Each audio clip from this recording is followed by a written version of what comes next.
اعوذ باللہ من الشیطان الرجیم بسم اللہ الرحمن الرحیم۔ عزیزان من، آج اکتوبر 1977 کی 14 تاریخ ہے اور درس قرآن کریم کا آغاز سورہ النور کی ابتدائی سے ہو رہا ہے۔ پہلی 2 آیتیں ہمارے زیر نظر ہیں۔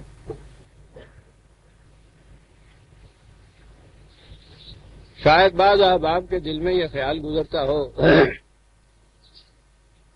ان آیتوں میں بات تو اتنی سی تھی کہ زانی مرد اور زانی عورت کو 100 کوڑوں کی سزا دی جائے۔ میں نے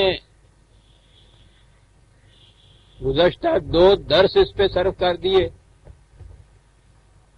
اور آج کا تیسرا درس بھی اسی کی نظر ہو جائے گا۔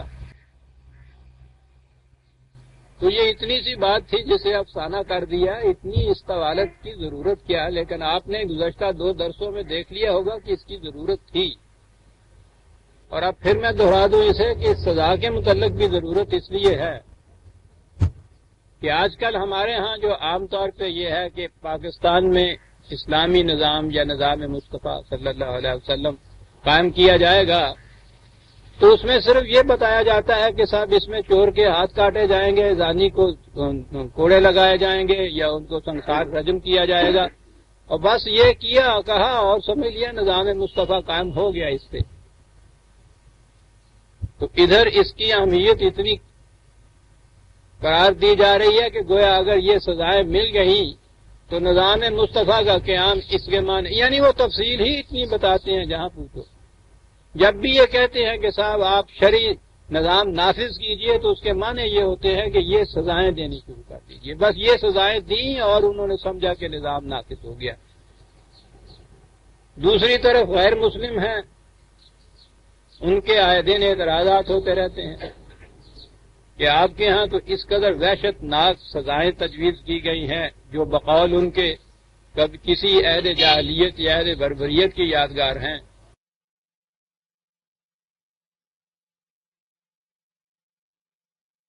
یہ تھی وہ اہمیت اس موضوع کی جس کے لیے مجھے پہلے 2 درس بھی اس کے لیے صرف کرنے پڑے، اور آج بھی میں اسی کے متعلق کچھ وضاحت کروں گا۔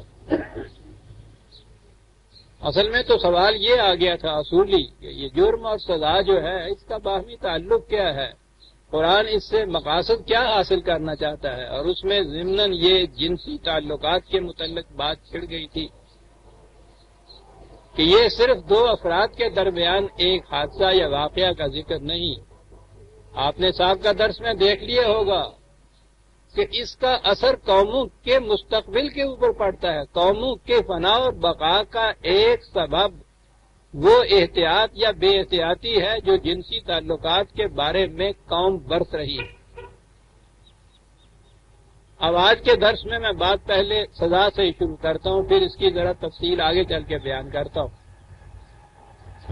سزا کے طور پہ کہا گیا ہے کہ الزانیۃ والزانی،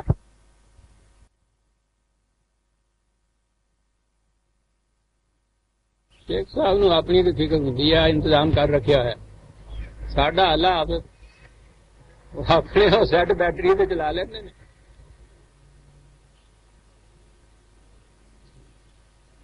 لفظ ہے یہاں کہ 100 جلدت،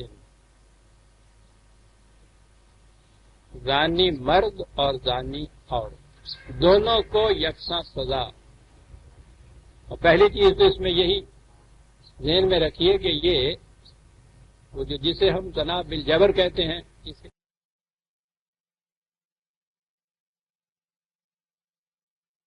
وہ تو اس میں شامل ہی نہیں ہوگی۔ کوئی فعل جو کسی سے بالجبر مرتکب اس کا ارتکاب کرایا جائے تو وہ تو جرم ہی نہیں ہوتا۔ تو یہ رضامندی سے جو یہ عمل سرزد ہوگا یہ اس کے متعلق ہے۔ جلدتن، یہ جلد جن اسی کہتے ہیں نا، یہ سکن جسے کہتے ہیں، خال جسے کہا جاتا ہے، وہاں سے ہے نا یہ لفظ۔ ہر جانور کی کھال کو یہ کہتے ہیں جلد. یہ ہمارے ہاں بھی یہ لفظ مستعمل ہے. تو پہلی چیز تو یہ ہے کہ یہ چمڑے کا بنا ہوا ایک تمانچہ سا ہوتا تھا. اور دوسری چیز اس کے اندر جلدتن کیا ہے کہ وہ کہ جس کا اثر مارنے کا صرف سکن تک رہے، آگے نہ جائے. دونوں چیزیں اس کے اندر آ جاتی ہیں. حتیٰ کہ ان کے ہاں وہ عرب جاہلیہ کے اندر وہ نوحہ کرنے والی عورتیں ہوتی تھیں. یہاں تو اب معلوم نہیں اندرون شہر ابھی تک یہ رسم ہے یا نہیں. ہمارے ہاں تو پرانی گاؤں کے زمانے میں یا شہروں میں بھی اصل میں یہ ہم نے تو بہت سی چیزیں ہندوؤں سے لی تھی نا، تو ان کے ہاں میت پہ نوحہ کرنے والی آتی تھی. اور ہمارے ہاں پھر مسلمانوں میں بھی یہ نوحے ہوتے تھے. اور میں اس لیے خاص طور پہ کہتا ہوں کہ ہم تو نو مسلم تھے، یہ راجپوت بالکل تو ہمارے ہاں تھے. اور رام جاندہ ہی جائے گا، رحیم آؤں ہی آؤں رہے گا. جی ہاں، گھروں کے اندر ہمارے یہاں 80-90% رسومات ساری ہندوانہ چلی آتی تھی.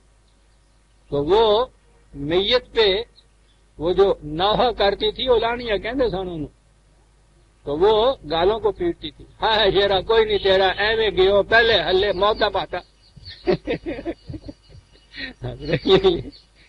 یہ بھی یاد ہے. تو یہ ہاتھوں سے تماچے مارتی تھی. تو انہوں نے اپنے ہاں کچھ چمڑے کا بنا رکھا تھا، تو وہ چمڑے سے یوں مارا کرتی تھی. اس کو بھی المجلد کہا کرتے تھے. وہ چمڑے کی کوئی چیز جس سے کچھ ایسے مارا جائے. تو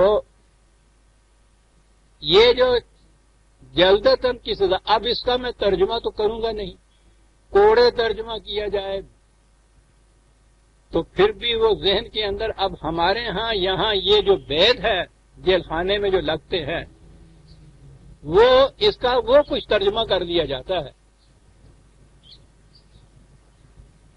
تو پہلی چیز تو یہ دیکھیے کہ یہ بید جو یہاں لگتے ہیں وہ اگلے دنوں ہی، خدا نہ کرے میرے جیسا آدمی تو شاید دیکھ ہی نہ سکے، بہت رقیق القلب ہوں. وہ ڈاکٹر تک بھی یہ کہہ رہا تھا کہ نہیں، وہ جو کہا گیا ہے اس مجرم کے متعلق کہ وہ 5 کوڑوں کے بعد بے ہوش ہو گیا تھا، وہ کہتا تھا، ڈاکٹر نے کہا تھا کہ نہیں، وہ بڑا سخت جان تھا، تندرستی اس کی بڑی تھی، وہ تو 10 تک بھی اس طرح کھا سکتا تھا. تو گویا وہ ایسے کوڑے ہیں کہ وہ زیادہ سے زیادہ اتنے تک ہی کھا سکتا ہے. یہاں 100 ہیں وہ یہ جلدتن. تو اگر یہ 100 ہوں تو آپ اندازہ لگا لیجئے اس کا. پھر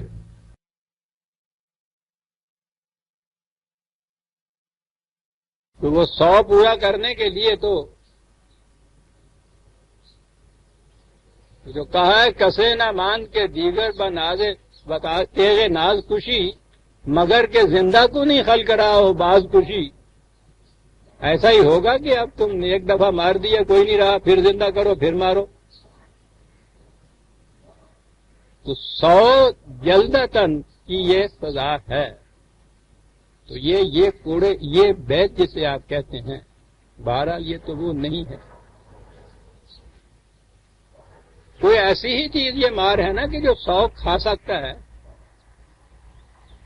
پھر دوسری چیز یہ ہے کہ قرآن کریم میں صرف 2 جرم ہیں جن کے لیے یہ جلدتن کی سزا ہے. ایک تو یہ زنا کے جرم کی، اور دوسرا شریف زادیوں پر بے جا تہمت لگانے کی. زنا میں 100 ہیں اور اس میں 80 ہیں. قرآن کریم میں کسی اور سزا کے لیے یہ جلدتن بھی نہیں، یہ صرف 2 جرم ہیں. یہ دوسرا کا ذکر بھی ابھی آگے آتا ہے، تیسری یا چوتھی آیت میں ہی اسی صورت میں. تو یہ ہیں وہ جلدتن جو سزا کے لیے ہیں. لیکن ہمارے ہاں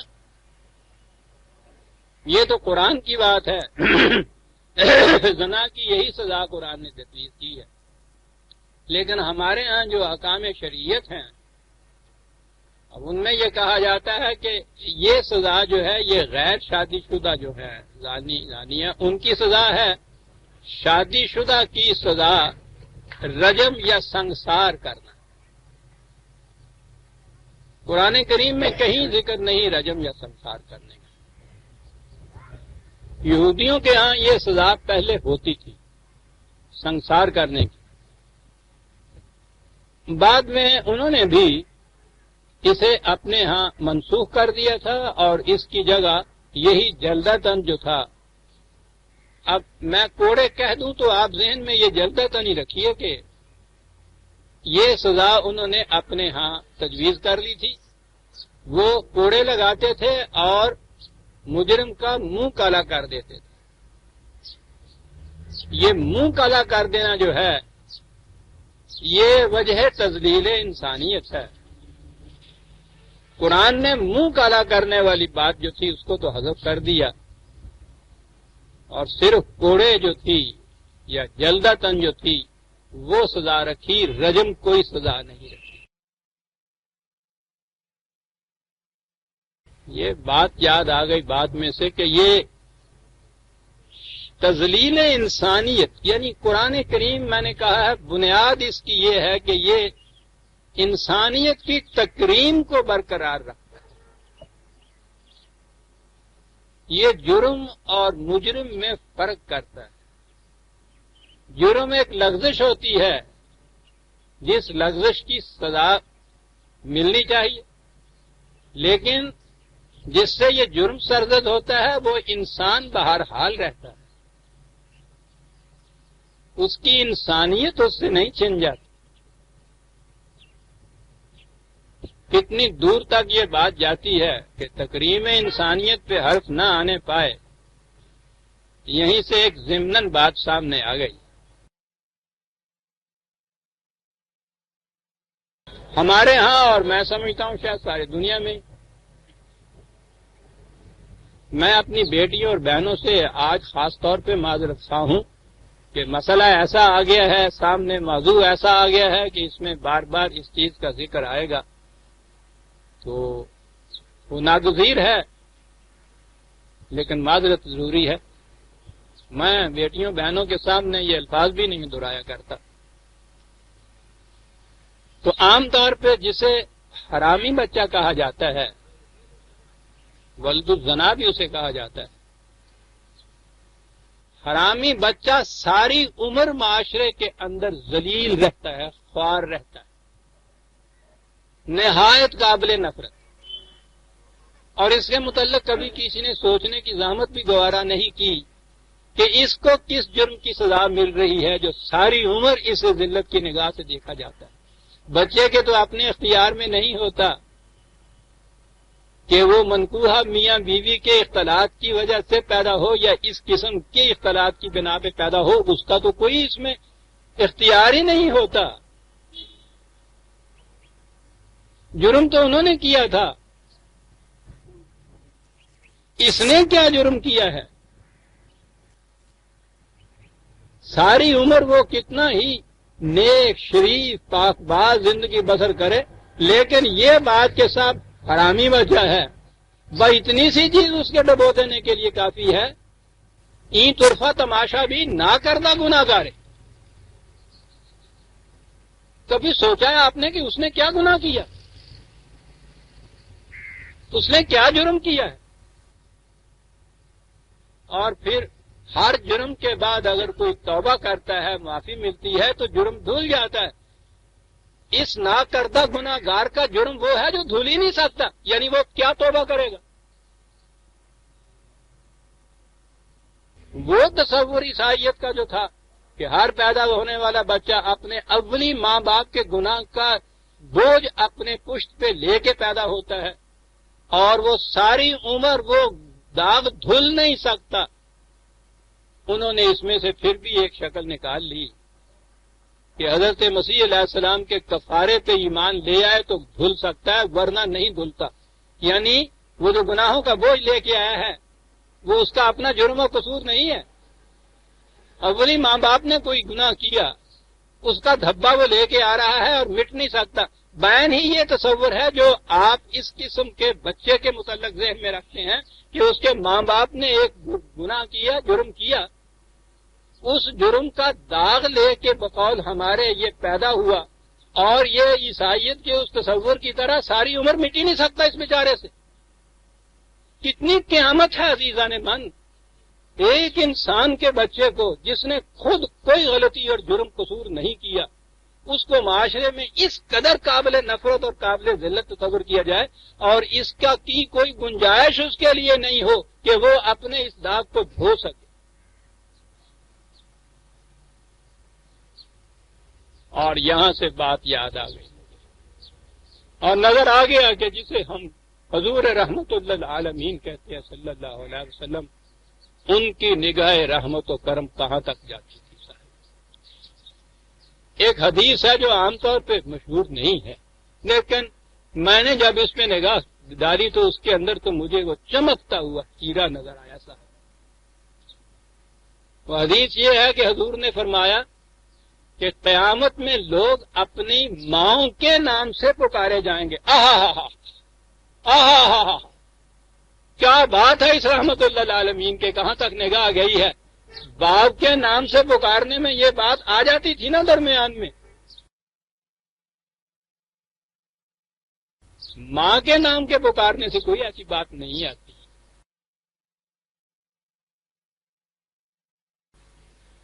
کہاں تک رعایت رکھی گئی ہے تکریم انسانیت کی کہ معاشر کے میدان میں بھی کوئی شخص اس وجہ سے وہاں بدنام نہ ہو کہ وہ باپ ایسا تھا جس کی یہ اولاد.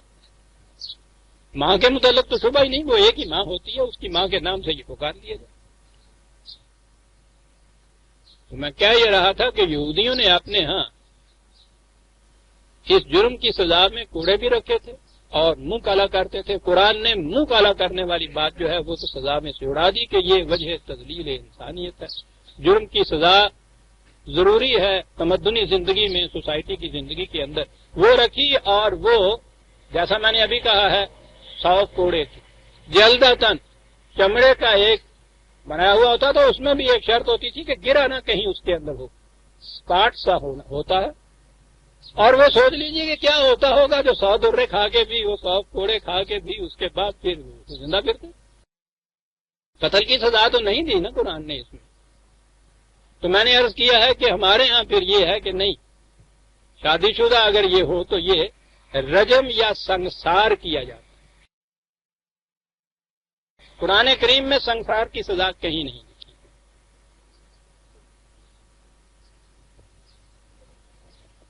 اب مجھے معاف فرمائیے گا ذرا، اور مجھے جانا پڑا کہ یہ سزائیں ہمارے ہاں کہاں سے آ رہی ہیں، کیسے یہ چلی جا رہی ہیں.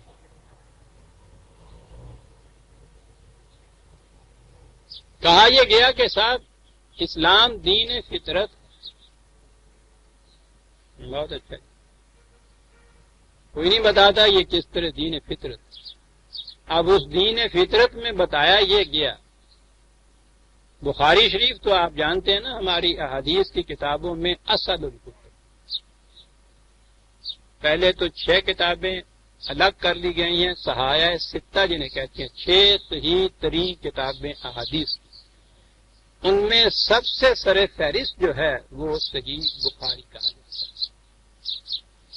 صحیح بخاری میں یہ ایک روایت ہے. وہ ایک صحابی ہیں حضرت عمر بن محمود. وہ کہتے ہیں کہ میں نے زمانہ جاہلیت میں قبل اسلام میں، میری بیٹیاں معاف کر، کہ میں نے جنگل میں دیکھا کہ ایک زانی بندر کو سنسار کیا جا رہا تھا. چنانچہ میں نے بھی کچھ وہ کہتے ہیں پتھر مارے تھے. تو یہ گویا فطرت کے مطابق تھا. بندر یا حیوان جرم زنا کا مرتکب،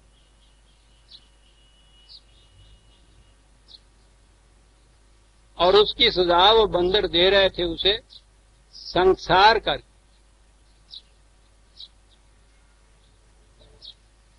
اتنے ہی تک محدود رہنا چاہتا ہوں بیٹیوں کی وجہ سے، ورنہ ایک تو یہ کتابیں ہیں نا ہمارے ہاں حدیث کی، اور ایک ان کتابوں کی تشریح ہے، جیسے قرآن کی تفسیر ہوتی ہے ان کی تفسیر بھی آگے ہے.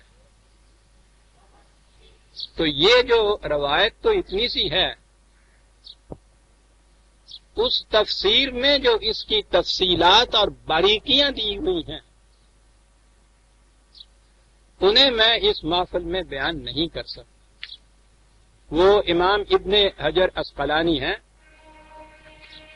فتح الباری ہے ان کی کتاب، جو شرح ہے صحیح بخاری کی، اس کے اندر بڑی ہی طول طویل طریق سے بڑے لذت لے لے کے اس کی تفصیلات بیان کی ہوئی.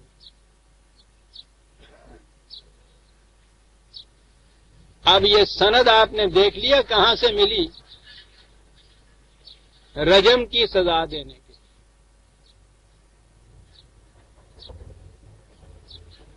اب آپ کہیں گے کہ صاحب یہ تو بہرحال ایک واقعہ انہوں نے بیان کیا عہد جاہلیہ کا، تو اس کے لیے ہمارے ہاں سند کیسے آ گئی؟ سند بھی موجود ہے. ان روایات کی روح سے تو یہ قرآن کریم کی اہمیت کو، عظمت کو کام کرنے کے لیے، نگاہوں سے گرانے کے لیے تو آپ کو معلوم نہیں کتنی روایات ہیں. بنیاد اس پہ ہے کہ رسول اللہ صلی اللہ علیہ وسلم اس قرآن کریم کو اس مرتب مدون شکل میں خود کتاب کی شکل میں جمع کر کے دے کے ہی نہیں گئے. چلیے صاحب، کس شکل میں یہ تھا؟ جس کتاب عظیم کی حفاظت کی ذمہ داری خود خدا نے لے رکھی ہے. رسول اللہ صلی اللہ علیہ وسلم سے یہ حکم دیا گیا تھا کہ بلغ ما انزل الیک، جو تمہیں دیا جاتا ہے پہنچاؤ ان کو. قرآن کریم میں یہ بات ہے کہ یہ نہایت معزز کاتب ہیں جو اسے لکھتے ہیں.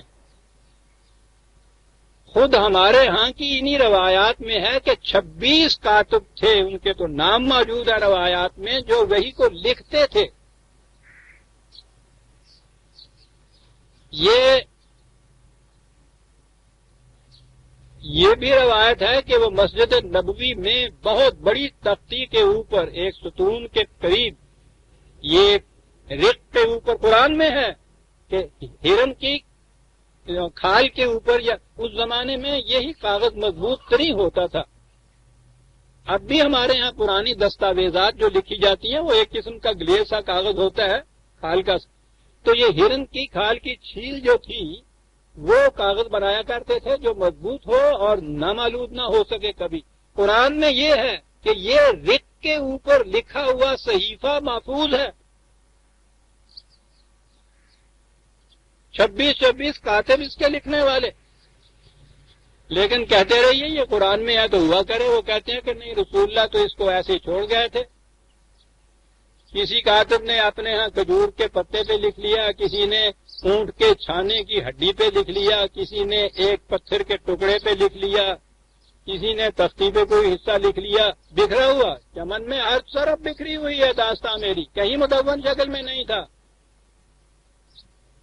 تو حضور کی وفات کے بعد پھر یہ خیال پیدا ہوا ان لوگوں کے دلوں میں، صحابہ کے دلوں میں. اندازہ لگائیے، مملکت کا آئین ہے، پوری امت کا دستور ہے، خدا اس کی حفاظت کا ذمہ لے رہا ہے. رسول اللہ مامور ہوئے تھے اس کتاب کو دینے کے لیے، اور وہ چیز ہے کہ جس کا الحمد کے بعد جو قرآن شریف کی پہلی سورت شروع ہوتی ہے، ذالک الکتاب لا ریب فیہ، اس میں یعنی جس میں شروع میں پہلی سطر میں لکھا ہوا ہے کہ یہ بک وہ ہے کہ جس کی یہ خصوصیات ہیں.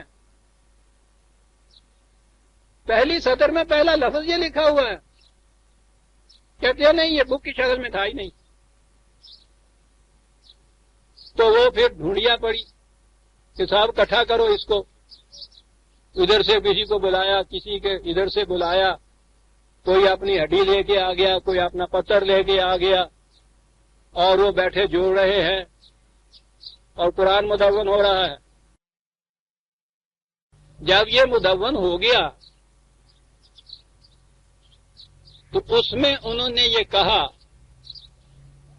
کہ صاحب دو آیتیں تھیں، ایک تو ہے رضاعت کے دودھ پینے کے متعلق بچے کا ماں کے ساتھ، وہ اس وقت زیر نظر بات نہیں، دوسرا ہے یہ رجم کی سزا کے متعلق۔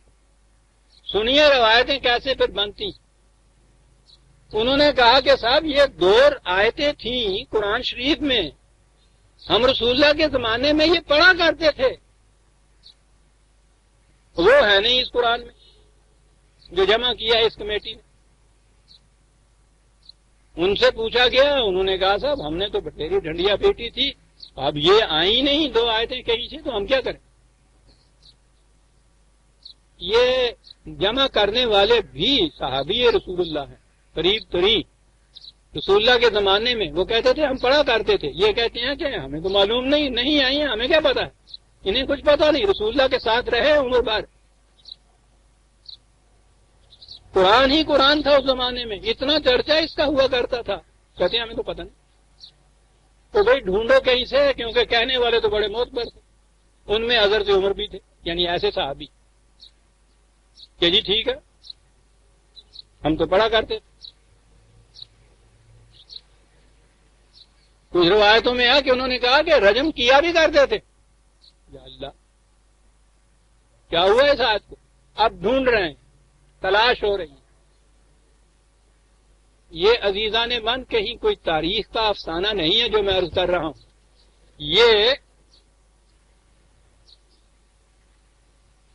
یہ خود بنیادی روایات میں،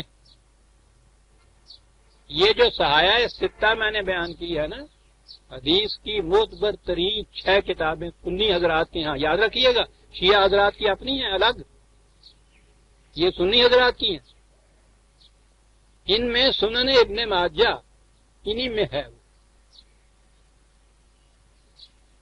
یہ اس حدیث کی کتاب کے اندر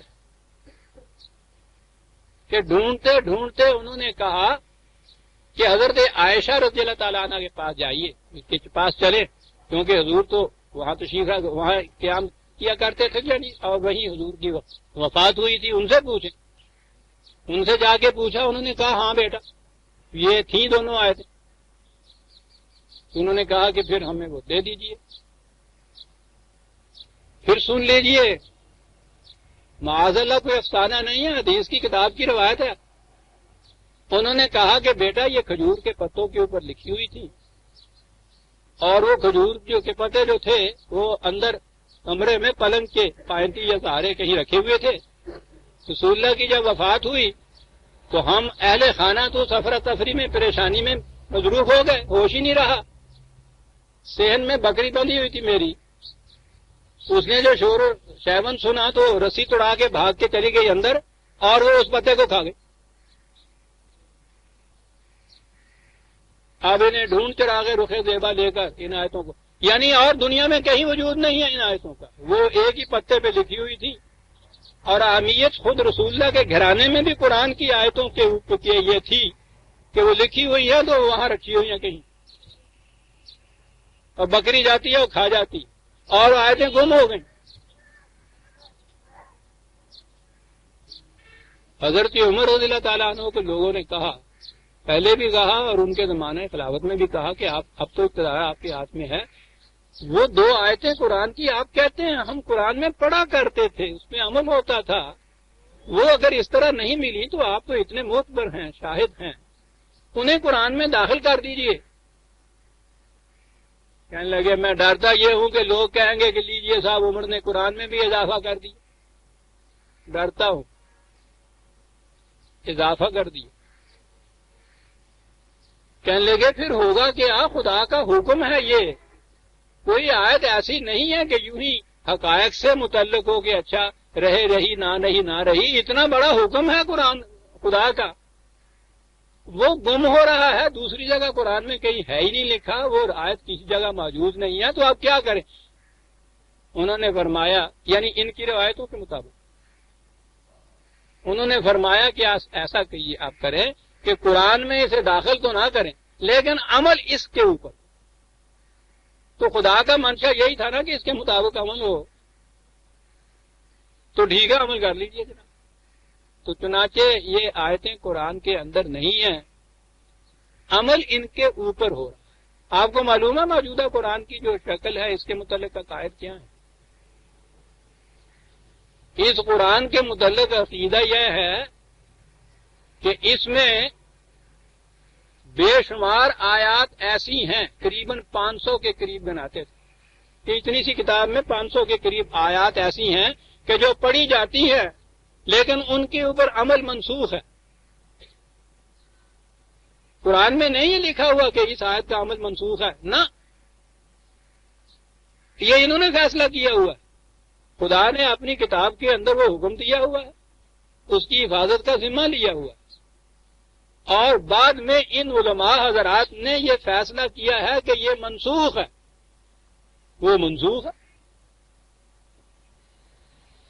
تو بے شمار آیات جو ہے وہ ابتدا میں جو گنی تھی قریباً 500 بنتی تھی کہ پڑھی جاتی ہیں، کیونکہ بھئی پڑھی پھر کیوں جاتی ہیں؟ ان کا کہ ثواب جو ہوتا ہے تلاوت سے، لینا ثواب ہی کٹ جائے اگر وہ دے جو کٹا لیجیے، لیکن ان پہ عمل منسوخ ہے۔ اور کچھ ایسی آیات ہیں کہ جو قرآن کے اندر تو نہیں ہیں لیکن حکم ان کا جو ہے وہ جاری ہے۔ بات ہوئی نا اس کتاب کی جس کی حفاظت کا اللہ نے ذمہ لیا۔ عزیزان من، مجھے تو نہ ان لوگوں سے کچھ کہنا ہے جنہوں نے یہ ساری روایات وضع کی اور گھڑی اور افسانے آپ میں شامل کیے۔ ان کے سامنے ایک سازش تھی، ایک سکیم تھی، اس کے ماتحت انہوں نے کیا۔ انہیں تو کچھ نہیں میں کہہ رہا، میں پوچھتا یہ ہوں کہ اس 1300 سال کے اندر مسلسل اور متواتر یہ ساری چیزیں آپ کے ہاں ائمہ کرام، علماء اعظام، اتنے مفسر، اتنے بڑے بڑے محدث، ساری امت مسلسل چلی آ رہی ہے، یہ سب ان کتابوں کو جن میں یہ سب کچھ موجود ہے سینے سے لگائے چلے آ رہے ہیں، اور جس نے بھی کبھی ان کے خلاف آواز اٹھائی پھانسی پہ چڑھا دی۔ زندگی کے بہرحال عزیزان من، میں کہا کرتا ہوں تو میں تو آپ آخری دور میں ہوں، آپ احباب میرے ان چیزوں کے شاہد ہیں۔ میرے نزدیک میرا ایمان یہ ہے کہ یہ کتاب عظیم، اس کا حرف اور لفظ اور چھوٹا جس طرح سے اللہ تعالیٰ نے رسول اللہ صلی اللہ علیہ وسلم کو دیا، حضور نے اسی طرح محفوظ مکتوب کتاب کی شکل میں امت کو دیا، اور آج ہمارے ہاتھ میں یہ اسی شکل کے اندر موجود ہے۔ اس میں ایک حرف کا تغیر و تبدل تسلیم کرنا خدا کے اس وعدے کو جھٹلانا ہے جو اس نے کہا ہے کہ ہم نے اسے نازل کیا اور ہم اس کی حفاظت کے ذمہ دار ہیں۔ میرا ایمان یہ ہے جو کچھ اس کے خلاف ہے، جو کہ ہے انسانوں کا وضع کردہ ہے، سازشیں ہیں، مجھے اس سے پرواہ نہیں کس نے کیا اور کس نے نہیں کیا، لیکن بہرحال دین کو اور قرآن کو اور رسول اللہ کو اس سے کوئی واسطہ نہیں۔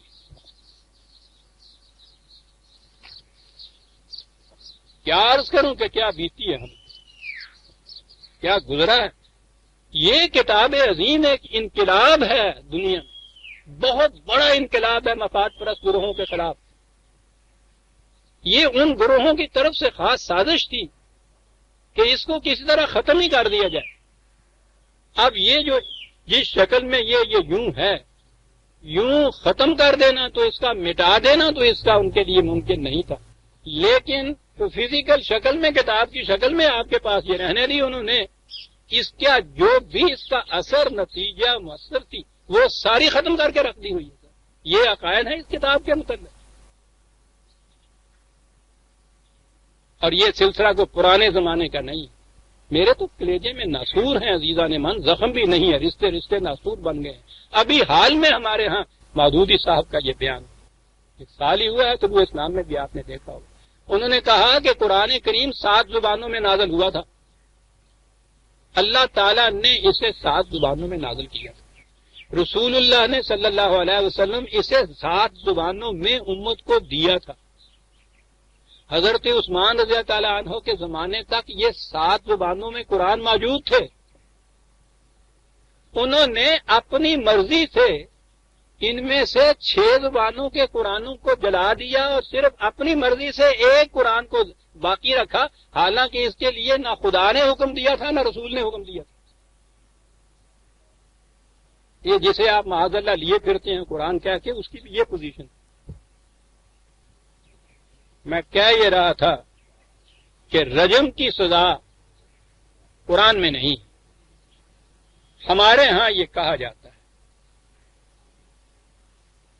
اور جو میں کہا کرتا ہوں کہ مذہب میں پہنچ کے عقل کے چراغ گل ہو جاتے ہیں۔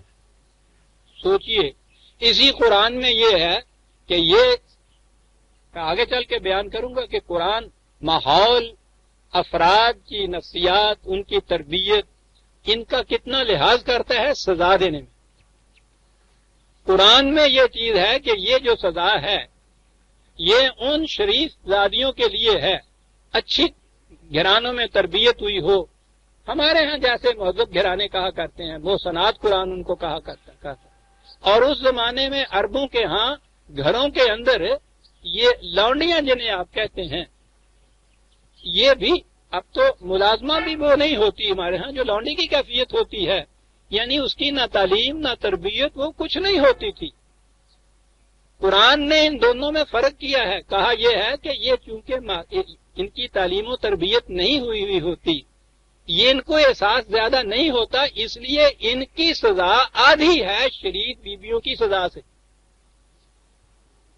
قرآن میں ہے، کسی نے یہ نہیں سوچا 1000 سال کہ اگر رجم کی سزا ہے سزا کی شریف زادیوں کو، تو یہ لونڈیوں کو اس کی آدھی سزا کہاں دی جائے گی؟ یعنی آدھا حصہ انہوں نے پتھر مارے جان گے، دوسرے پاسے نہیں مارے جائیں گے، تو رجم کی آدھی سزا کیسے؟ تو گنتی کے 100 دروں کی تو آدھی ہو گئی کہ 50۔ یہ جو رجم ہے سنگسار کرنا، آدھا آدھا گاڑ کے زمین میں پتھر مار مار کے مارنا، اس کی آدھی سزا کیا ہوگی؟ کس کو ضرورت ہے کہ یہ پوچھے ان سے؟ پوچھے کفر کا فتویٰ لگے۔ بہرحال قرآن میں یہ سزا ہے کوڑوں کی سزا، جلدتن کی سزا۔ اب ہمارے ہاں اب سزا تو یہ ہے اتنی، کیا کریں؟ فقہ آتی ہے آگے، پھر معافی چاہتا ہوں بیٹیوں سے۔ شرط یہ ہے ہمارے ہاں فقہ میں کہ یہ جو ہے یہ عمل اختلاط کا زنا کا سمجھ لیا آپ نے، اس کے لیے 4 عینی گواہ ہونے چاہیے۔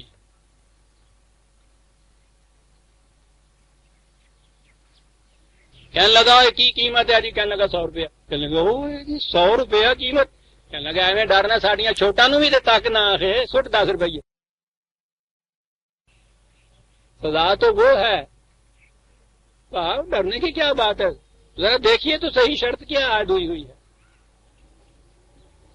4 عینی گواہ، شاہد، آئی وٹنس۔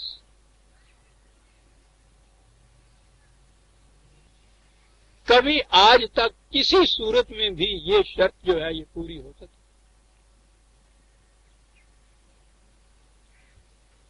اور پھر اگر میں آپ کو، میں کبھی فقہ میں جایا نہیں کرتا یہاں، وہ تو بڑی عجیب عجیب شرطیں ہوتی ہیں۔ یہ بھی شرط ہے کہ اگر دارالحرب کے اندر کوئی شخص اس طرح سے اس فعل کا ارتکاب کرے اور اس کے بعد وہ دارالسلام کی طرف آ جائے تو پھر یہ جرم نہیں ہوتا۔ یعنی واقعہ دی جڑی لکیر آ گئی ہے نا، انہوں ٹپ کے پرلے کھیت ہی چے کچھ ہوئے تو وہ بعد پھر کوڑی کوڑی کرتا ادھر آ جائے تو پھر جرم کوئی نہیں۔ یہ عزیزان ایمان میں تو ایک آدھ بتاتا ہوں یہ عرض کرنے کے لیے کہ آپ دیکھیے کہ یہ جسے ہم کہتے ہیں یہاں اسلامی نظام وغیرہ نافذ ہوگا، یہ ہے وہ فقہ۔ خیر، گواہ بھی مل جائیں، جرم بھی ثابت ہو جائے، اس پہ بھی دل پسیج جاتا ہے 100 کوڑے۔ اب کوڑے تو یہ سمجھے گئے نا یہاں کے بیت، پوچھا گیا کہ یہ تو بڑی سخت سزا ہے. مودودی صاحب نے فرمایا ہے، اپنی تفسیر میں لکھتے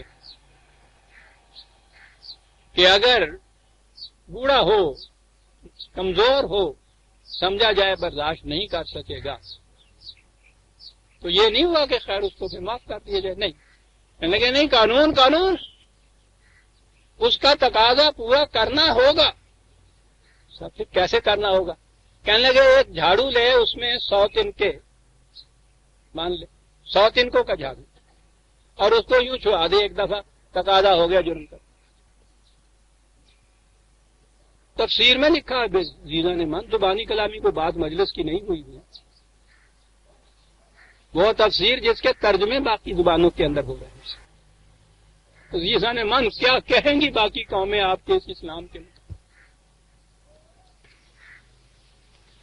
آیت کے باقی الفاظ پورے کر لوں تو پھر میں آگے بتاؤں گا کہ قرآن کی سزائیں کن شرائط سے مشروط ہیں، کس ماحول میں دی جاتی ہیں. آیت پوری یوں کر دوں میں، فادر میرا پنجابی سمجھے گا نہیں، اردو بغیر گل نہیں ہوتی. پنڈا بھی ساڈے ہلواؤن والے جڑے ہوں نے انہوں کہتے ہیں ذرا کہ تو بڑھا لا دی بہت دی. نہیں سمجھے گا یہ کہ بات کیا ہوتی ہے. وہ جو جوا ہوتا ہے نا، وہ اس کے یہاں دیا ہوا ہوتا ہے، مسلسل چلنے سے اس کے اندر بڑی ہیٹ پیدا ہو جاتی ہے. ذرا سا اس کو روک کے اس جوئے کو ذرا سا اونچا کرتے ہیں. تو دے مانے ہوں آگے نا، تو کے لے جانا ہے نا تے آؤ، وہ کہنے نے وہ تھوڑی جی تو بڑھا رہا ہے دی، یعنی کلیار کے تھوڑا جہا جوا ہوتا. اے شیخ صاحب تو بڑھا لینے نے میری اس طرح صاحب ہی ہنسے، تسی ترجمہ کر دیو جی جو مینو نہیں آؤں. جی ہاں، فجلدوا کل واحد منہما مئۃ جلدۃ ولا تأخذکم بہما رأفۃ فی دین اللہ ان کنتم تؤمنون باللہ والیوم الآخر. عام ترجمہ یہ کیا جاتا ہے کہ پھر یہ سزا دینے میں تمہاری نرم دلی، رقیق القلبی، اس سے نرم دلی سے کام نہ لینا. یعنی ذہن میں یہ آتا ہے کہ پھر وٹ کے مارنا، ہاں ذرا سی نرمی نہ برتنا. یہ بید مارنے یا جلدتاً مارنے کے متعلق نہیں ہے، یہ ہے لا تاخذکم. ججوں کے متعلق کہا گیا ہے کہ یاد رکھو عدالت کی کرسی پہ تم بیٹھے ہوئے ہو، تمہارے دلی جذبات اس سزا کو، اس حکم کو نافذ کرنے کے راستے میں روک نہ بن جائے، تمہیں روک نہ دیں اس چیز سے. عدل کا معاملہ ہے، عدل کے معاملے میں جو بھی جرم کی تم سزا سمجھتے ہو تمہیں اسے نافذ کرنا ہوتا ہے. تاخذ کے معنی ہوتا ہے کسی چیز کا دامن کش ہو جانا، پکڑ لینا اس کو. وہ جج بھی تو انسان ہوتے ہیں، ہو سکتا ہے کہ ان کے اندر بھی کچھ یہ مختلف قسم کے جذبات بھی ہوں. اس میں بڑی چیز کہی گئی ہے ججوں کے متعلق کہ ان کی انفرادیت، یہ تبھی جو اندر کی خصوصیات ہیں، کوئی نرم دل ہوتا ہے اور اس کے مقابلے میں کوئی سخت دل بھی تو ہوتا ہے. سب کہ سوال ہی نہیں کہ وہ نرم دل ہے یا سخت دل ہے، اس نے تو قانون کے مطابق جرم کی سزا کا، تمہارا ذاتی جذبات جو ہیں اس کے راستے میں روک نہیں بننے چاہیے. یہ بھی ہو. آگے ہے وَلْيَشْهَدْ عَذَابَهُمَا طَائِفَةٌ مِّنَ الْمُؤْمِنِينَ. اس کے معنی یہ کیے جاتے ہیں کہ یہ سزا دینی ہو نا تو پھر ایک دنگل اکٹھا کرو جماعت مومنین کا اور ان کے سامنے یہ سارا کچھ کرو. آپ سوچئے کہ جو قرآن تکریم انسانیت کی اتنی پاسداری کرتا ہو، اس کے ہاں یہ ہوگا کہ مجرم کو یہ سزا دی جانی ہے تو اس کے لیے ایک امبو اکٹھا کرو، ایک مجمع اس کے لیے لگاؤ. یہ جو ہے وَلْيَشْهَدْ، اس قسم کی بدنی سزا دینے کے لیے جیسے ہمارے ہاں ڈاکٹر کھڑا ہوتا ہے، یہ وَلْيَشْهَدْ ہے، گواہ ہے، یہ صرف شہادت ہے اس امر کی. کہ یہ جو چیز ہے تنہائی کے اندر، اس کوٹری کے اندر یہ چیز جو ہے یہ ایسے نہ ہو کہ وہ صرف مجرم وہاں ہو، اور یہ جلاد کا لفظ آپ نے دیکھا، یہ جلدتاً صحیح تھا، بات تو یہ تھا وہ یوں مارنے والا، اور آپ جلاد کا لفظ آپ جانتے ہیں ہمارے ہاں کن معنوں میں استعمال ہوتا ہے، کہ یہ صورت نہ ہو کہ تنہا وہ ہو تنہا یہ ہو، اس میں خود اس جلاد جو یہ مارنے والا ہے اس کے جذبات بھی تو بیچ میں آ سکتے ہیں، ہو سکتا ہے کہ ذاتی طور پر اس کو بھی کچھ قد ہو اس سے، اس لیے کہا یہ کہ یہ دو ہی نہیں ہونے چاہیے، تو وٹنس بھی اس کے ساتھ، شاہد بھی اس کے ساتھ کھڑا کرو جو یہ دیکھے کہ وہ سزا اس کے مطابق ہے جو دی جا رہی ہے، کہیں نہ سختی برتی جا رہی ہے نہ اس میں رعایت برتی جا رہی ہے، شاہد ہے لفظ اس میں، مجمع نہیں ہے، شہادت میں ہے۔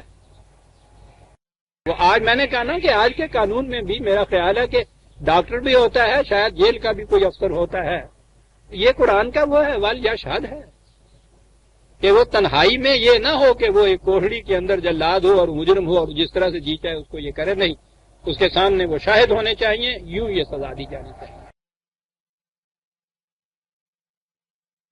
یہ ہے صرف ایک آیت جرم زنا کی سزا کے متعلق۔ اب آئیے کہ یہ سزائیں جو قرآن نے خود تجویز کی ہیں، چار ہی تو جرم ہیں جن کی سزائیں خدا نے خود تجویز کی ہیں قرآن میں، جرم بغاوت، جرم قتل، جرم سرقہ اور یہ جرم عصمت۔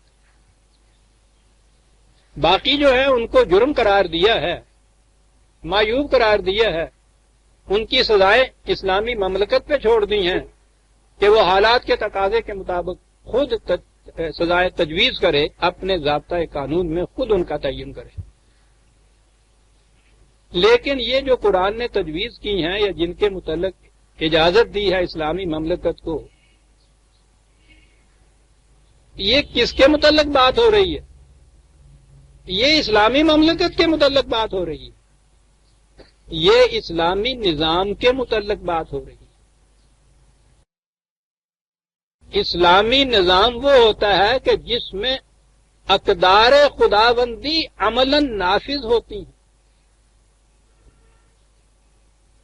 اقدار خداوندی سے پہلی چیز اس میں اول شرط یہ ہے تغیر نفس، ذہنیتیں بدلی جاتی ہیں، نفسیاتی کیفیتیں بدلی جاتی ہیں، تعلیم و تربیت سے اس کے اندر ایک انقلاب پیدا کیا جاتا ہے۔ وہ معاشرہ ان افراد پر مشتمل ہوتا ہے جن میں یہ تغیر نفس آ چکا ہوتا ہے۔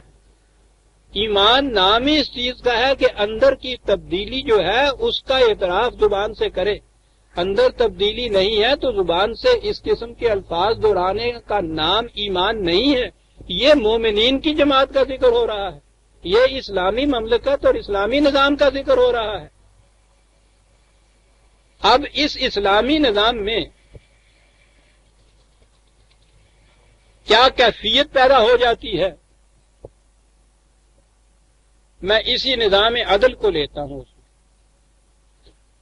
عدل کا دار و مدار شہادت پر ہوتا ہے۔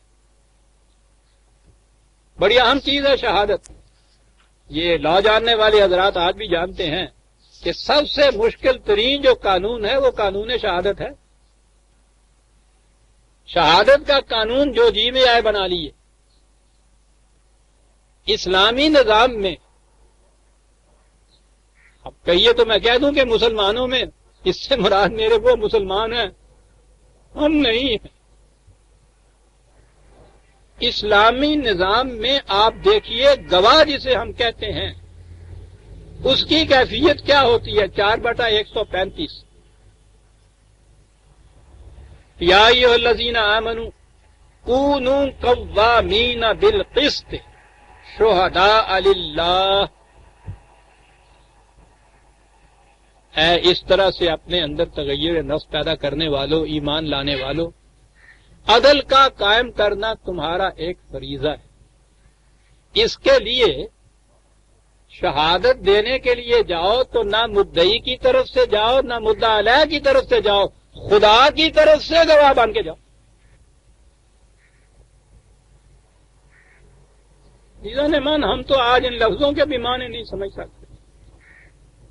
مدعی مدعا علیہ نہیں، ملزم اور مستغیث کی طرف سے نہیں، خدا کی طرف سے جا کے شہادت دو خدا کی طرف سے. سنیے عزیزان من، وَلَوْ عَلَىٰ أَنفُسِكُمْ، خواہ وہ شہادت تمہارے اپنے خلاف ہی کیوں نہ جائے. یا اللہ، سن رہے ہیں یہ کون سے شاہد ہوں گے جناب؟ خود تمہارے اپنے خلاف کیوں نہ جائے. اول والدین، تمہارے ماں باپ کے خلاف بھی کیوں نہ جائے. والاقربین، تمہارے اعزاء اور رشتہ داروں کے خلاف بھی کیوں نہ جائے.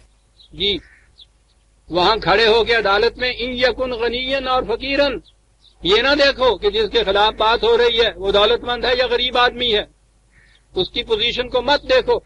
فاللہ اولیٰ بہما، تم تو خدا کی طرف سے گواہ بن کے آئے ہو، فریقین کی طرف کیوں دیکھ رہے ہو؟ اللہ کا حق ان کے مقابلے میں زیادہ فائد ہے. فلا تتبعوا الهوى ان تعدلوا، صحیح بات کہنے میں ذاتی تمہارے اپنے جذبات قطعاً دخل انداز نہ ہو جائیں. وَإِن تَلْوُوا، گول مول بات نہ کرو، صاف دو ٹوک بات کرو، زمانی بات نہ کرو. اور تورزو، گریز کی راہیں تلاش نہ کرو کہ جانا ہی نہ پڑے شہادت کے لیے. سمنی صرف نہ ہونے دو، سوال ہی نہیں ہے. تم پر تو خداوندی فریضہ ہے، اور اگر یہ کچھ کرو گے تو ہو سکتا ہے کہ عدالت کو یا وہاں جو حاضر ہیں ان کو تو تم کسی طرح فریب دے لو. فَإِنَّ اللَّهَ كَانَ بِمَا تَعْمَلُونَ خَبِيرًا، اس خدا کو کیا جواب دو گے کہ جو تمہارے دلوں کے حالات سے بھی واقف ہے. یہ ہے وہ نظام عزیزان من جس کے اندر یہ سزائیں ہیں. دوسری جگہ یہ اس جماعت کو یہ کہا کہ یاد رکھو 2/282 نظام اس کی ضمانت دے کہ گواہ کو کسی قسم کی کوئی تکلیف نہیں پہنچائی جائے گی، نہ اس کو نقصان ہوگا. یہ پورا نظام ہوگا، اس نظام کے اندر رکھو یہ ساری چیزیں جو قانون ہیں قرآن نے دیے یا جرائم دیے ہیں. گواہ کو کسی قسم کی تکلیف نہیں پہنچائی جائے گی، نقصان نہیں پہنچایا جائے گا. یہ تو ہوئے گواہ. ججز کے متعلق ہے، اور آپ کو معلوم ہے کہ مخاطب کس کو کیا گیا ہے جج کی حیثیت سے بھی. ایک نبی سے کہا جا رہا ہے. 38/26 38/26 یا داؤد انا جعلناک خلیفۃ فی الارض، اے داؤد تمہیں اقتدار دیا گیا ہے یہاں لوگوں کے معاملات کے فیصلہ کرنے کا. فاحکم بین الناس بالحق، لوگوں میں الحق کے مطابق فیصلے کرو. الحق تو وہی خداوندی کو کہتے ہیں، اس کے مطابق فیصلے کرو. اور اگلی بات ہے ولا تتبع الهوى، اپنے ذاتی جذبات کو قطعاً اس میں دخل انداز نہ ہونے دو. صاحب یہ کوئی آسان بات کہ ذاتی جذبات، ذاتی خیالات آنے ہی نہ پائے اس کے اندر، لیکن قرآن تو تربیت اس قسم کی کرتا ہے. نبی سے کہا جا رہا ہے کہ جج کی حیثیت سے بیٹھے ہو عدالت کی کرسی پر، اپنے جذبات کو قطعاً اس کے اندر دخل انداز نہ ہونے دو. کس واسطے؟ فَيُضِلَّكَ عَن سَبِيلِ اللَّهِ، ذاتی جذبات آئے تو اللہ کے راستے سے تم گمراہ. یہ حضرت داؤد علیہ السلام سے تھا، اور اس سے بھی آگے وہ ذات اقدس و اعظم کے جس سے بڑھ کر آسمان کی آنکھ اور عادل کس کو تصور کر سکتی ہے. دیکھنا تو ایک طرف رہا، نبی اکرم صلی اللہ علیہ وسلم سے حکم ہوا ہے 5/49 49. حکم یہ ہے کہ وَأَنِحْكُمْ بَيْنَهُمْ بِمَا أَنزَلَ اللَّهُ، اے رسول ان میں فیصلے کرو تم عدالت کی کرسی پہ بیٹھ کے تو ما انزل اللہ کے مطابق فیصلے، قرآن کے مطابق فیصلے کرو ان میں. وَلَا تَتَّبِعْ أَهْوَاءَهُمْ، ان کے خیالات، جذبات، رعایتیں کسی قسم کی اثر انداز نہ ہونے پائے. جب وہ انبیاء کرام اور رسل کو یہ تاکیدیں کر رہا ہے تو آپ سوچ لیجئے کہ جو بھی ان کی جانشینی میں عدالت کی کرسی کے اوپر بیٹھے گا اس پہ کیا کیا ذمہ داریاں نہ آئے ہوں گی. گواہ تو وہ اور ججوں کی یہ کیفیت. اس کے بعد اگلی چیز جو قرآن نے کہی ہے وہ پورا ماحول ایسا کریٹ کرتا ہے کہ جس کے اندر یہ جرائم جو ہیں یہ صرف ایکسیپشن کی شکل اختیار کر لیتے ہیں، معاشرے میں عام نہیں ہوتے. پہلی چیز جو میں نے آپ سے کہی ہے کہ قرآن نے خود کہا کہ شریف زادیوں کے مقابلے میں لونڈیوں کی سزا آدھی ہے. پہلی تو یہی بات آ گئی. حالانکہ معاشرہ ایک ہی ہے، اس معاشرے میں بھی مختلف افراد ہیں جن کی تعلیم میں، تربیت میں فرق ہے. تو اس زمانے میں یہ جو لونڈیاں تھیں ان کی تو حیثیت ایسی، اب ہم اس کی مثال ہی نہیں دے سکتے، ملازمہ کی مثال تو دی نہیں جا سکتی. قرآن نے خود کہہ دیا کہ نہیں، ان کی تربیت، ان کی ذہنی سطح اتنی اونچی نہیں ہوتی کہ یہ جرم کی شناعت کا اچھی طرح احساس کر سکیں. ان کی خود ہی آدھی سزا تجویز کر دی. اور اس کے مقابلے میں نبی اکرم صلی اللہ علیہ وسلم کی گھرانے کی خواتین سے کہا کہ اگر تم سے کبھی خدا نہ کرتا اس قسم کا جرم سرزد ہوا تو دگنی سزا دی جائے. جی دیکھ رہے ہیں کہ 3 کیٹیگری تو یہی ہو گئی ہمارے سامنے. ایک عوام کے جن کی عام تربیت و تعلیم ہوئی ہے یہ سزا. ان میں سے جن کی تعلیم و تربیت نہیں ہوئی ہے، گنوار ہیں ابھی تک، خود ہی ان کی آدھی. اور ان میں سے جن کی خاص طور پہ تربیت و تعلیم ہو چکی ہوئی ہے ان کی دگنی سزا. اور کہا اس لیے کہ تمہارے ان اعمال کے متعلق اس کا اثر تمہاری ذات تک نہیں رہے گا، معاشرہ تمہاری طرف دیکھ رہا ہے. وہ جو حضرت عمر کا وہ قول ہے کہ جب بھی کوئی قانون نافذ کرتے، اناؤنس کرنے کے بعد سب سے پہلے گھر آتے اپنے گھر والوں سے کہتے کہ یہ بات میں نے آج اناؤنس کی ہے، اچھی طرح احتیاط برتو کہ اس کی خلاف ورزی ذرا سی ہونے نہ پائے. یاد رکھو یہ باقی باہر والے تمہاری طرف پرندوں کی نگاہ سے دیکھ رہے ہیں کہ تم کیا کر رہے ہو. تمہاری ذرا سی حرکت ان کے لیے نذیر بن جائے گی. اگر تم نے ایسا کیا تو قرآن کے الفاظ میں دگنی سزا تمہیں دوں. اسلامی معاشرہ کے اندر، اور یہ واقعات تو حضرت عمر کے زمانے کے مضمون ہیں، کہ ایک شخص کے ملازموں نے، غلاموں نے، یہ سمجھ لیجئے کسی کی اونٹنی لی، چوری کی، ذبح کیا، آ گئے، گرفتار ہوئے. شاید عدالت ماتحت نے سزا دے دی جرم چوری کے جرم کی. حضرت عمر نے ان سے پوچھا رضی اللہ عنہ کہ یہ تم نے کیوں یہ ان کی اونٹنی چرائی، کیوں یہ چرا کے اور گوشت کھایا؟ انہوں نے کہا کہ صاحب ہمارا مالک ہمیں کتنے کتنے دن بھوکے رکھتا ہے، بتیری کوشش کی کہ ہمیں مل جائے وہاں سے کھانے کے لیے، ہم تو بھوک کے مارے مر رہے تھے، ہم کیا کرتے؟ باہر نکلے، یہ ایک اونٹنی تھی، ہم نے اس کو ذبح کیا اور کھا لیا. کہنے لگے اچھا یہ بات ہے. کہنے لگا تمہیں تو پھر کوئی جرم نہیں. اور مالک کو بلایا ان کے، کہا سزا تمہیں ملے گی اس جرم کی کہ تم نے انہیں مجبور کیا اس جرم کے ارتکاب کے اوپر. حضرت عمر نے قحط کے زمانے میں غلے کی چوری کے اوپر سزا ہی معاف کر دی، اور انہوں نے کہا یہ تھا کہ سزا اگر اس کی کسی کو ملنی چاہیے جو اپنے بھوک کی وجہ سے کہیں سے کوئی چیز لے کے بھوک مٹانے کو کوئی چیز چوری کر کے کھا لیتا ہے، کہا تھا کہ اصل تو یہ بات ہے کہ اس کی سزا مملکت کو ملنی چاہیے کہ مملکت کی ذمہ داری تھی اس کو روٹی دینا. اس کو جو روٹی نہیں ملی تو مملکت نے اپنے فریضے کی ادائیگی میں کوتاہی کی ہے نا، تو جرم تو مملکت کا ہے. انہوں نے کہا کہ اندھیر ملازہ فرماؤ کہ جو خود مجرم ہے وہ ہے عدالت بن کے جرم کی سزا عائد کر رہا ہے. جو خود مجرم ہے وہ قاضی بن رہا ہے. عجیب شخص ہی یہ کہاں نگاہ جاتی ہے. مجرم قاضی بن رہا، ان کے جرم کی سزا عائد کر رہا، سوچ نہیں رہا جرم کس کا ہے۔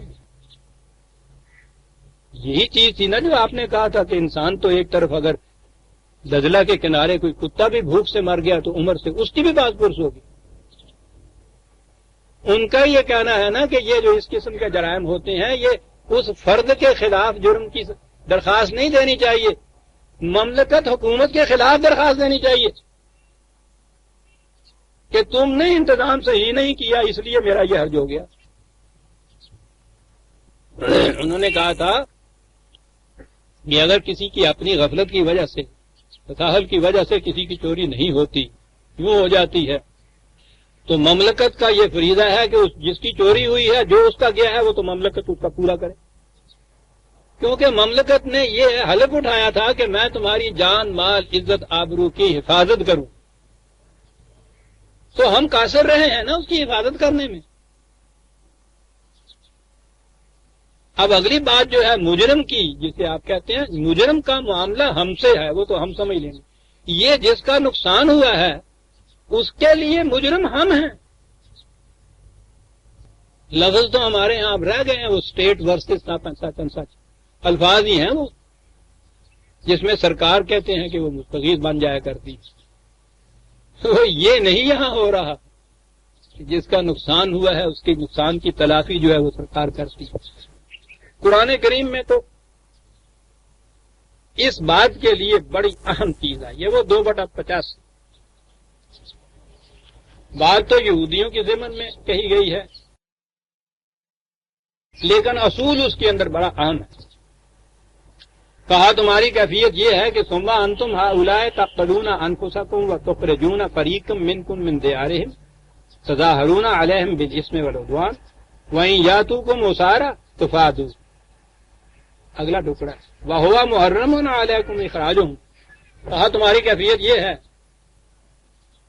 کہ پہلے تم اس قسم کی سچویشن پیدا کر دیتے ہو کہ تمہارے اپنے ہاں کے ہی معاشرے کے غریب، کمزور، مسکین لوگ جو ہے ان کو گھروں سے نکال دیتے ہو، وہ نکال دیتے ہو تو دوسرے لوگ ان کو غلام بنا کے لے جاتے ہیں، غلام بنا کے لے جاتے ہیں، تو پھر تمہارے ہاں کے ارباب شریعت کہتے ہیں کہ غلاموں کو غلامی سے چھڑانے میں بڑا ثواب ہوتا ہے، اور پھر تم بیٹھ کے چندے کرتے ہو ان غلاموں کو چھڑانے کے لیے اور فریب دے لیتے ہو کہ ہم بڑے ثواب کا کام کر رہے ہیں۔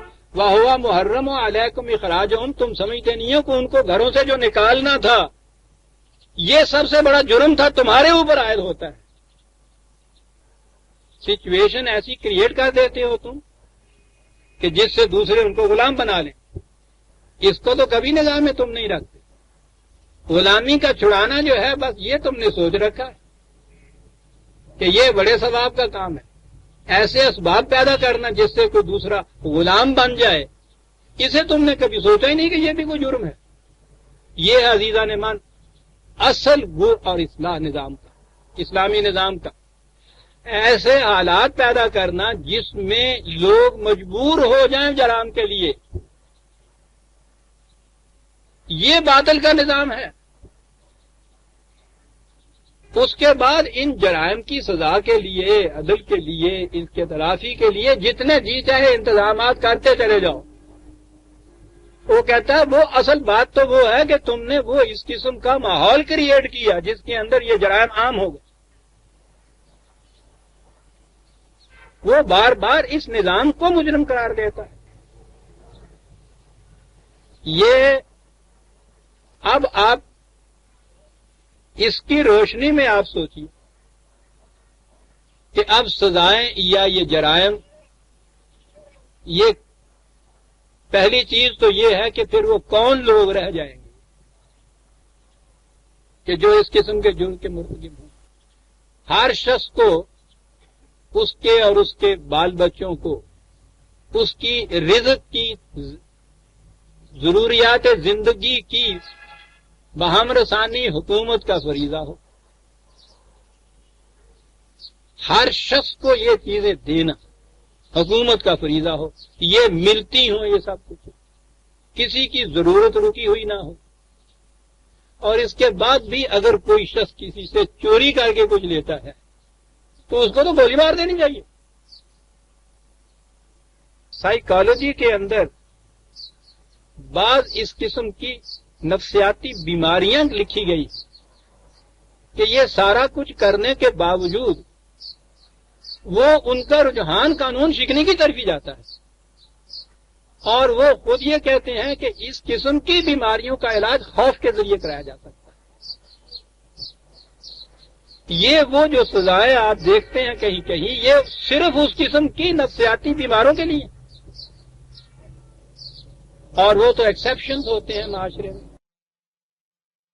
صحیح معاشرے کا معمول جو ہے، نارمل کنڈیشن تو صحت کی ہونی چاہیے نا، بیماری ایکسیپشن ہے نا. فرد کی زندگی کے اندر بھی زندگی تندرستی کی رہنی چاہیے، یہ نارمل ہے نا. بیماری اس کے اندر ایکسیپشن آتی ہے. معاشرے کے اندر قانون کے مطابق عمل کرنا یہ معمول ہے اسلامی معاشرے کا. اس میں اس قسم کی قانون شکنی کے واقعات جو ہے یہ ایکسیپشن ہیں. یہ ایکسیپشن جو ہیں یہ اس ذہنیت کی وجہ سے. پہلی چیز اس معاشرے نے یہ کی تھی کہ تغیر نفس کیا. یعلمہم الکتاب والحکمہ، نبی کا فریضہ یہ ہے کہ وہ قانون کی تعلیم دے اور اس کی غرض و غایت بتائے. وَيُزَكِّيهِمْ، اس طرح سے ان کی ذات کی نشو و نما کرے. یہ پہلا فریضہ ہے اسلامی مملکت، اسلامی نظام کا. یہ کچھ جب کرے اور اس معاشرے کے اندر اگر اب اس قسم کے مریض رہ جائیں کہ اس انداز سے جس کے اندر یہ چیز نہ ہو، وہ قانون شکنی کی طرف جائے خود، تو اس کو وہاں سے روکنے کے لیے یہ تخویف، یا جس کو آپ ڈر کہتے ہیں، سزا جسے آپ کہتے ہیں، یہ اس کے لیے ہے. اور اسی لیے قرآن کریم نے سزاؤں کے ساتھ یہ کہا ہے وَمَن تَابَ وَأَصْلَحَ. دیکھ لو کہ یہ جو فیصلے کا ڈر ہے اس کا کہ اس سے یہ ہو جائے گا، پیسہ سناؤ، دیکھو اگر اس میں اصلاح کی گنجائش نظر تمہیں آتی ہے پھر سزا والی بات نہیں. بات تو یہ تھی نا کہ وہ قانون کے کا پابند رہے. یہ چیز کبھی تو یہ سہون ہو جاتی ہے. وہ بھی میں نے جیسا کہا تھا وہ کمزوری ہوتی ہے انسان کی ذات کے استحکام کی، عزم نہیں ہوتا اس میں. لیکن بعض اوقات اس قسم کی چیزیں اس ذہنیت کی بھی ہوتی ہیں جو میں نے ابھی کہا ہے کہ مریض ذہنیت ہوتی ہے. اگر وہ خوف سے یعنی ایکچولی وہ چیز نہ کی جائے بلکہ اس کو بتایا جائے کہ یہ ہوگا، اگر اس سے ہی اس کے اندر اصلاح ہو گئی ہے اور اس نے یہ تسلیم کر لیا ہے کہ واقعی مجھے یہ نہیں کرنا چاہیے تھا، آئندہ نہیں کروں گا، کہا کہ اگر اس کا اطمینان ہو جائے عدالت کو تابہ، اور اس کے بعد ہے اصلاح، کہ اس کو اس طرح سے معافی دے کہ ویجیلنس اس کے بعد رکھے، اس کے اوپر مملکت نگہداشت رکھے کہ وہ اس کے بعد اصلاح اپنی کرتا ہے. تو کہتا ہے کہ ٹھیک ہے، ان اللہ غفور رحیم. سزاؤں کے ساتھ یہ جو چیزیں ہیں قرآن کی، آپ دیکھیے کہ پورے اس نظام کے اندر فٹ ان ہوتی ہے ساری بات. معاشرہ یہ ہو، ماحول یہ ہو، اس کے اندر معمول کے مطابق زندگی اس طرح سے بسر ہو رہی ہو، اس میں ایب نارملی غیر معمولی طور پر اس قسم کے حادثے واقع آئے، ان کے لیے اس قسم کا نظام عدل ہو، اس قسم کا نظام شہادت ہو. اس کے بعد خوف دلانے والی ایک چیز ہے جسے سزا کہا جائے. اگر اسی سے اس کے اندر اصلاح کا پہلو غالب آ جاتا ہے تو پھر اس کو اصلاح کا موقع دیا جائے. یہ سارا کچھ سامنے رکھنے سے پھر بات سمجھ میں آتی ہے کہ یہ قرآن کے جرائم کیا ہیں، ان کی سزائیں کیا ہیں. ان میں سے ہٹا کے اگر یہ چیز جو ہے صرف اس نئے ٹکڑے کو اپنے سامنے رکھ لیا جائے کہ یہ 100 کوڑے یا بید اور بید وہ جو یہاں ہمارے ہاں موجودہ جیل خانوں کے اندر ہوتے ہیں، اور اس کے بعد نظام عدل یہ، نظام شہادت یہاں کا یہ، اس کے لیے مجھے تفصیل میں جانے کی ضرورت نہیں ہے. ہر نظام عدل پھڑ لے عملہ والے نو چھڑ دے اوگنہار نو، یہ اس اس پس منظر میں رکھ کے قرآن کی ان سزاؤں کو یا جرائم کو نہیں دیکھنا چاہیے۔ قرآن ایک کلی چیز ہے، اس کو ٹکڑے ٹکڑے نہیں کیا جا سکتا، اس کا تجزیہ نہیں کیا جا سکتا، ڈویزیبل ہول نہیں ہے، یہ انڈیویزیبل ہول ہے، وحدت ہے، ناقابل تقسیم۔ جیسے انسان ایک پورے کا پورا ہوتا ہے، بیمار ہوتا ہے تو سارا بیمار ہوتا ہے نا، اسی طرح سے قرآن زندگی کو ایک ناقابل تقسیم وحدت قرار دیتا ہے۔ قرآن ضابطۂ حیات ہے ناقابل تقسیم وحدت کے لیے۔ اس کے کسی حکم کو بھی آپ نے دیکھنا ہو تو یہ جو کلی نظام اس کا ہے اس کی روشنی میں اس کو دیکھیں، پھر اس کی حکمت سمجھ میں آئے گی۔ وہاں تو ہر بات اور ہر حکم کے لیے وہ کہتا ہے کہ ہم حکیم ہیں، یعنی ایک مستقل صفت خدا کی، مستقل قدر اس کی جو ہے وہ تو ریزن کو کسی وقت بھی ہاتھ سے نہیں جانے دیتا۔ تو دیکھنا یہ چاہیے کہ یہ کس قسم کے پس منظر میں، کس قسم کے ماحول میں، کس قسم کے نظام میں یہ چیزیں کہی گئی ہیں۔ یہ باتیں سامنے آ جائیں گی تو پھر عزیزان مان ان کا صحیح مفہوم سامنے آئے گا، ورنہ پھر یہی بات کہ ہاں صاحب ٹھیک ہے اسلامی نظام نافذ کرو، چور کے ہاتھ کاٹ دیجئے اور وہ زانی کو سنسار کر دیجئے، اور اس کے بعد آپ دیکھیے کہ صاحب پھر کس طرح اصلاح نہیں ہوتی۔ جناب بہت اچھا جی ٹھیک ہے جی اسلامی سزائیں نافذ کر دو، کہ جی جرم قتل کی سزا موت ہے نا اسلام میں، آپ شریعت میں موجودہ قانون میں بھی وہ ہے نا سزا، تو یہ اسلامی ہے نا۔ یہ اس سزا دینے سے کتنے قتل کے جرم رک جاتے ہیں، بڑھتا ہے اور ذوق گناہ یا سزا کے بعد یہاں ہر سال ان جرائم کی تعداد میں اضافہ ہوتا چلا جاتا ہے۔ یہ اسلامی سزا ہے یا نہیں؟ یہ جرم صرف سزاؤں سے نہیں رک سکتے، یہ تو اندرونی تبدیلی ہے جس سے یہ رکتے ہیں۔ دو چیزیں، پہلے وہ اس نظام کو بدلنا ہوگا، وہ ماحول کریٹ کرنا ہوگا جس میں ہر بھوکے کو روٹی ملے تاکہ وہ روٹی کی خاطر جرم کرنے کے اوپر آمادہ ہی نہ، مجبور نہ۔ پہلے نظام بدلو۔ کیا بات کہا گیا ہے وہ کہنے والا، وہ بادل نظام کی تفصیل دینے کے بعد کہتا ہے کہ تا تہو بالا نہ گردد ای نظام، جب تک یہ باطل نظام تہو بالا نہیں ہوتا، جب تک یہ نہیں ہوتا، سنیے اس کے بعد پھر دانش و تہذیب و دین سودائے خام، دانش تا تہو بالا نہ گردد ای نظام، دانش و تہذیب و دین سودائے خام۔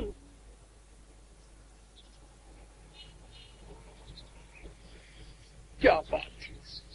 اور اس کے بعد وہ یہ کہتا ہے کہ یہ قانون کے ذریعے سے یہ تبدیلیاں لانے والے جو ذہن میں لیے بیٹھے ہیں، سن لو، نیستی کار فقیہاں ایفیسر، یہ قانون والوں کی بس کی بات نہیں۔ نیستی کار فقیہاں ایفیسر با نگاہ دیگرے اورا نگاہ، زاویہ نگاہ بدل اور اس کے بعد اس کو دیکھ، پھر بات سمجھ میں آئے گی۔